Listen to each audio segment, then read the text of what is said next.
Sunday night. I see a couple of them right there. There's Blake and yeah, Robert. Woo, got to celebrate.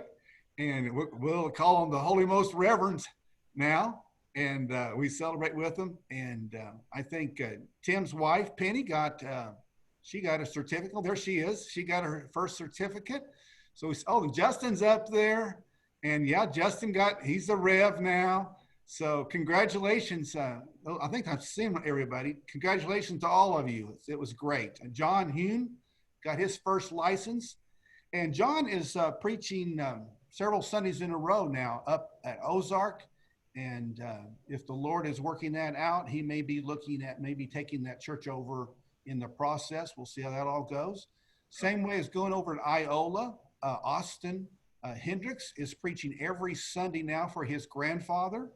And who knows? Austin may end up being the pastor at Iola.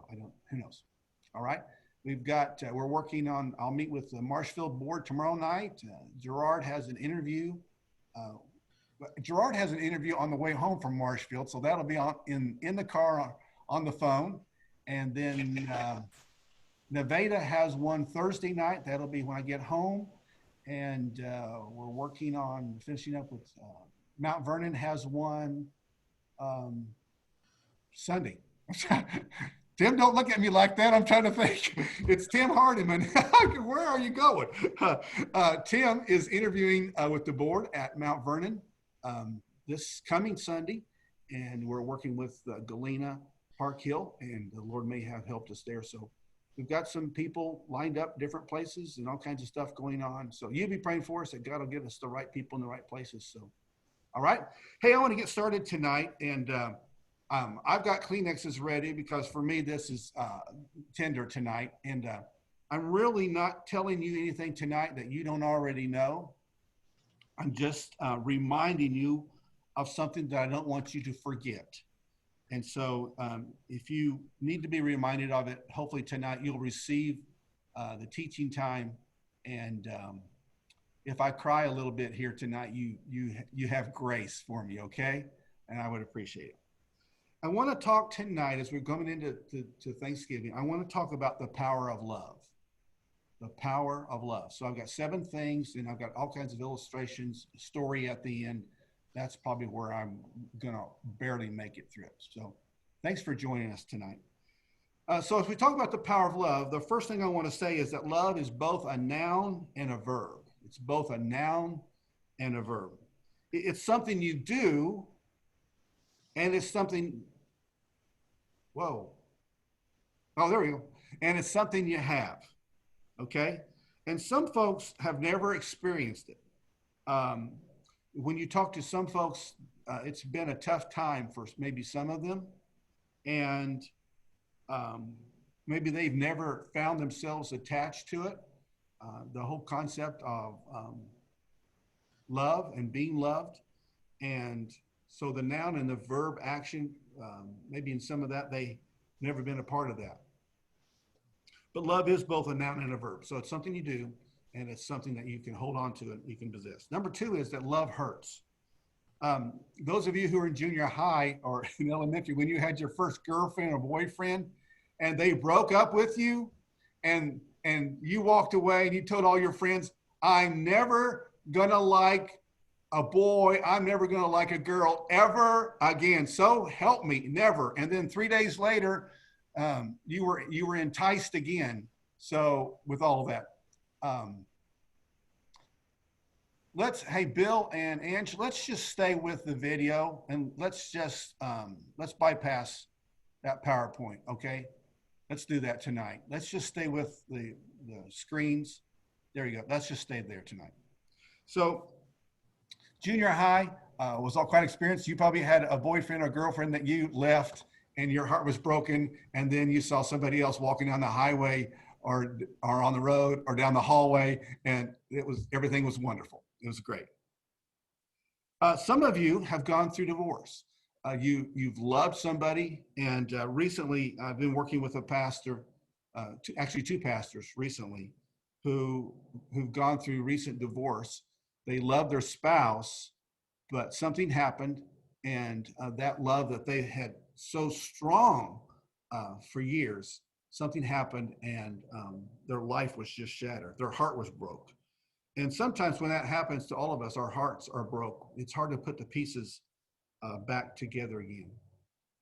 So I remind you tonight that if you love, you will hurt.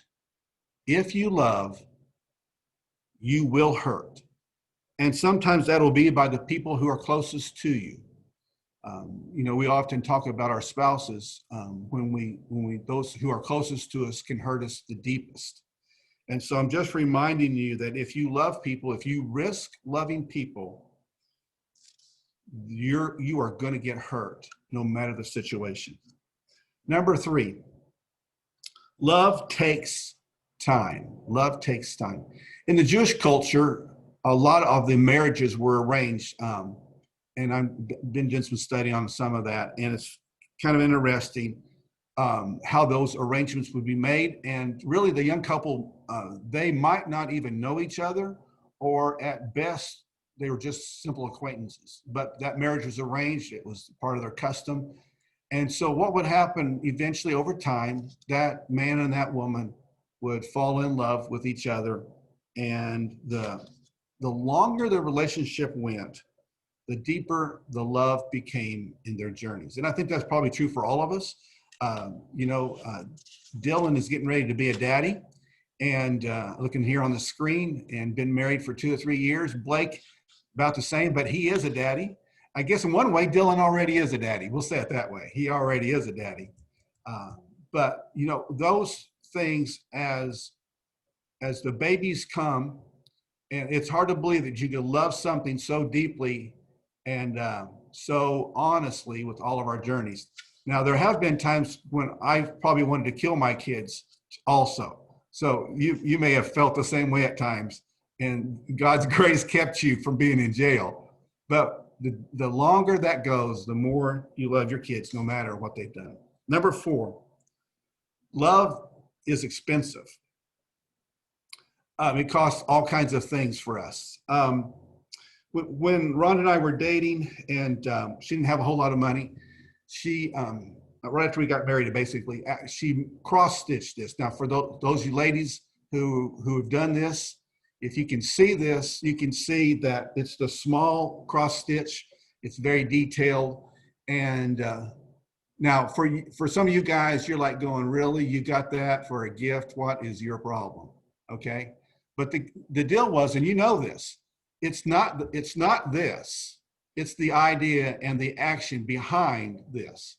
This always stays in my office. It has now for 30-some years. I keep it at a point where I see it all the time. Then our first year after we got married, Rhonda went out and bought me this Bible. I preached this Bible from this Bible for 30 years. It's been recovered once or twice. It has been my pulpit preaching Bible Sunday after Sunday after Sunday. It's the gift that I'll never forget what she did. And then a few years ago, she got into knitting. Now, if you've all been in my office, you have seen this. You haven't paid a bit of attention to it. But in my office sits this sweater. It's kind of a grandpa sweater. You know what I'm saying? Keeps me warm and snuggly. And if I want to think about my wife, I just snuggle up in that and just dream about how much she loves me and she cares for me. Okay? But you can tell, those of you who have knitted, she didn't do this in an hour. This was a project that took hours and hours and hours. Well, why did she do that? Well, she didn't want to spend any money on me, for one. But hey, she wanted to show how much she loved me, and she spent a lot of time on it. I keep this in my office all the time. I do that because it was a gift from her that I in no way could ever buy. I could never go out and buy this sweater. I could never go out and buy that frame and that picture. I can never go out and buy a Bible that has the memories in it and the affection of this. Love is expensive, and yet love does cost. And if you don't love, you will never know what true sacrifice is. If you never love, you'll never know what true sacrifice is. Number 5, Love doesn't expect anything back. Love doesn't expect anything back. When I was growing up in our home, my dad at the table said to mom after he took his first bite, "Carol, thank you for preparing supper tonight." About halfway through, he would say, "Hey, Carol, that's really good." When he finished his meal, he'd say, "Carol, thank you for cooking supper tonight. I really appreciate that." Now, my dad had a lot of faults, okay? But I looked at that and I said, man, he really appreciates that. Well, what happened was I learned out of that when somebody does something for you, you say thank you. And maybe you say thank you again and maybe a third time. Well, I marry a wife that in their home, if you got a thank you, if you got one, you were very, very fortunate. Now, you put that together in a marriage, and you have one wonderful experience every time something was done. Because I'm going, does she not appreciate that? And she's thinking, I told you, thanks. And I'm thinking, yeah, but you only said it one time, and it's like, it was kind of dull. Aren't you going to like throw yourself at me and embrace and kiss on me? And no, she's not going to. And it was like, oh, man.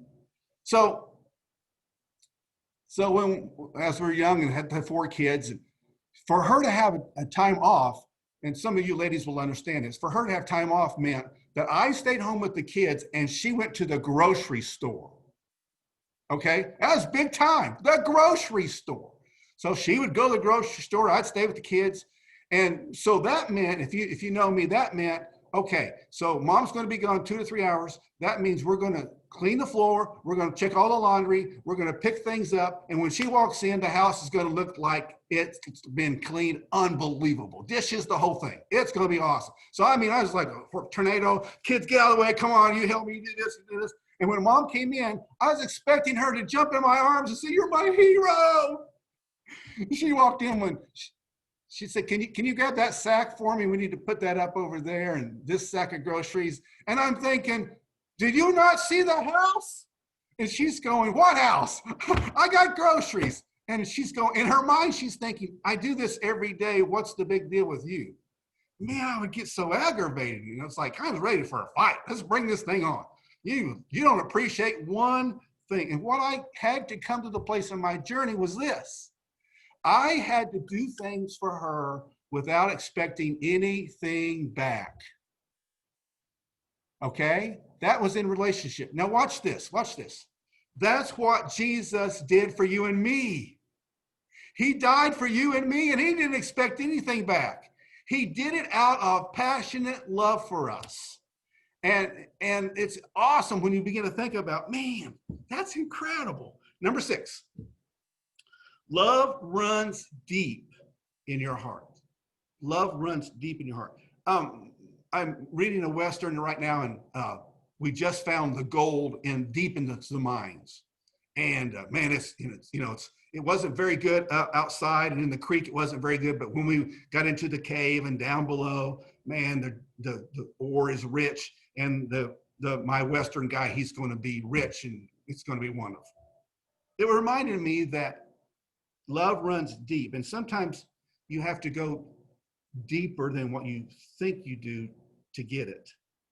But the deeper you go, the richer you become. The deeper you go, the richer you become. When we,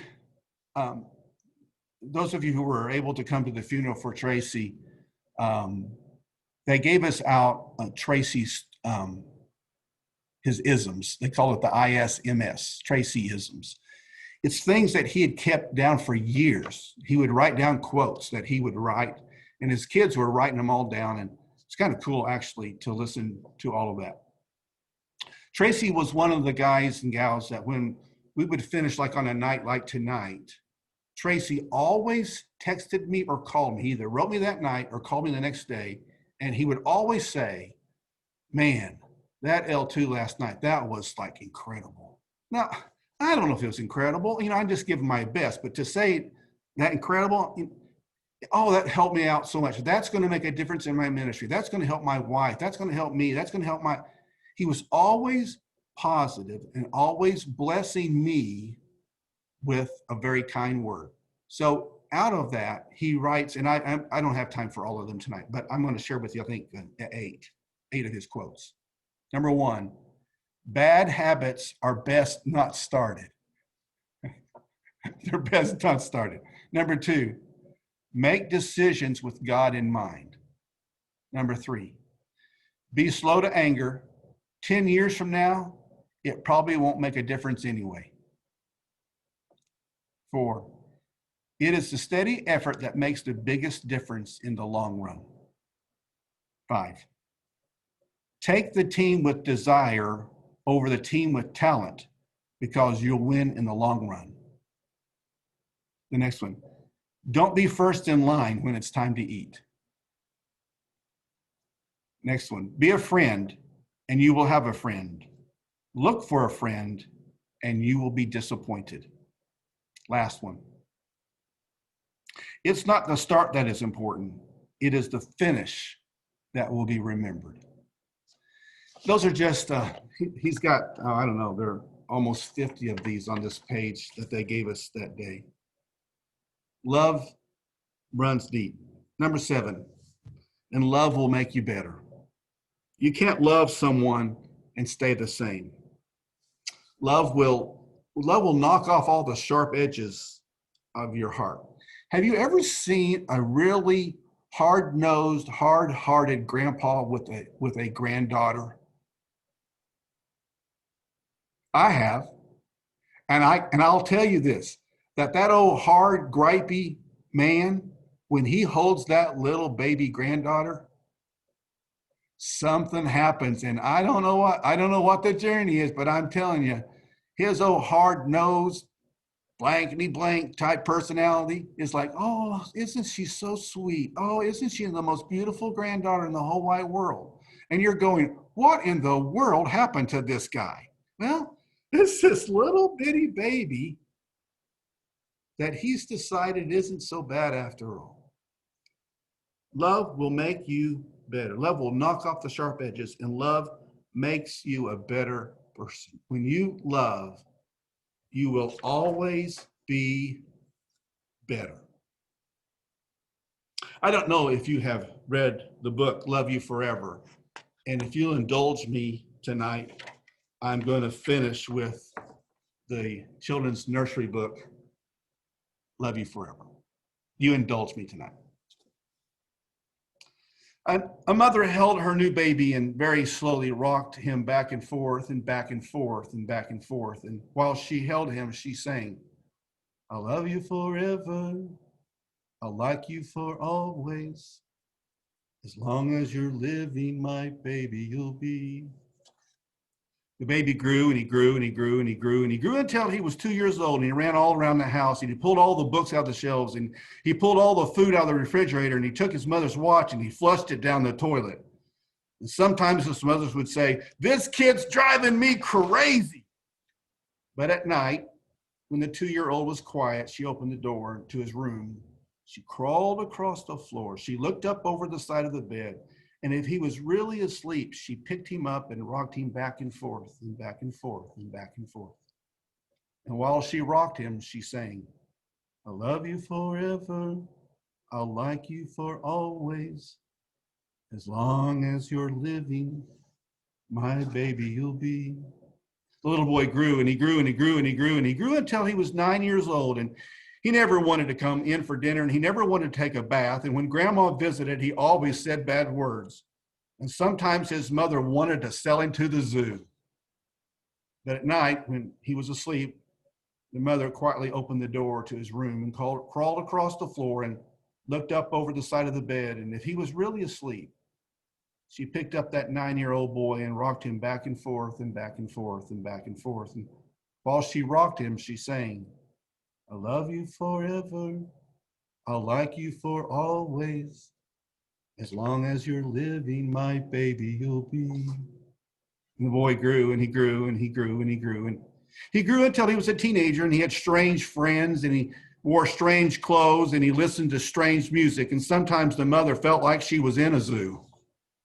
But at night, when that teenager was asleep, the mother opened the door to his room, crawled across the floor, looked up over the side of the bed, and if he was really asleep, she picked up that great big boy and rocked him back and forth and back and forth and back and forth. And while she rocked him, she sang, "I love you forever. I'll like you for always, as long as you're living. My baby, you'll be." That teenager grew, and he grew, and he grew, and he grew, and he grew until he was a grown-up man, and he left home, and he got a house across town. But sometimes on dark nights, the mother got into her car and put the ladder in the back of the car and drove across town. If all the lights in her son's house were out, she opened the bedroom window, crawled across the floor, looked up over the side of the bed, and if that great big man was really asleep, she picked him up and rocked him back and forth and back and forth and back and forth. And while she rocked him, she sang, "I'll love you forever. I'll like you for always, as long as you're living. My baby, you'll be." Well, that mother, she got older, and she got older, and she got older, and then she really got older. And one day she called up her son and said, "You better come and see me because I'm very old and I'm very sick." And so her son came to see her, and when he came in the door, she tried to sing the song she had sang for years. "I love you forever. I'll like you for always." But she couldn't finish because she was too old and she was too sick. And the son went to his mother. He picked her up and he rocked her back and forth and back and forth and back and forth. And he sang this song, "I'll love you forever. I'll like you for always. As long as I'm living, my mommy, you'll be." And when the son came home that night, he stood for a long time at the top of the stairs that evening. And he went into the room where his very new baby daughter was sleeping. He picked her up in his arms and very slowly he rocked her back and forth and back and forth and back and forth. And while he rocked her, he sang this song, "I'll love you forever. I'll like you for always. As long as I'm living, my baby, you'll be."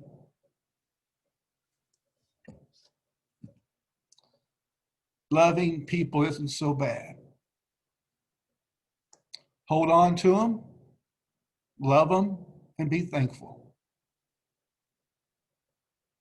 Tom Waller has gone through a season in these last few weeks where he's getting ready to head into his first year without his wife at Thanksgiving, and it's going to be tough. And there's others of you who are going to face issues, whether you don't have a mom or you don't have a dad, or you have one and you're so estranged in relationship you can't hardly stand it. Or maybe there's tension in the family. You have so much tension in your family you can't even get together for Thanksgiving. It's going to be a long time. Or maybe tonight there's someone in church and they stabbed you. You gave them all the love that you could, and they have turned around and stabbed you and stabbed you and stabbed you. Maybe you have a friend and you thought you had a great relationship with them, but something happened and someone said something. And may I remind you tonight that through it all, you are loved by the Master. And I don't know tonight if he'll crawl into your room, open the door, crawl across the room, look into your bed to see if you're really asleep, pick you up and sing you the song, "I love you forever. I'll like you for always. As long as you're living, my baby, you'll be." know tonight you're loved. You are loved. Let's pray. Jesus, tonight we give to you these moments. I don't know if tonight will make us a better leader or not. But maybe something that's said tonight or something that your Spirit spoken to us, well, maybe it'll just make us a better person.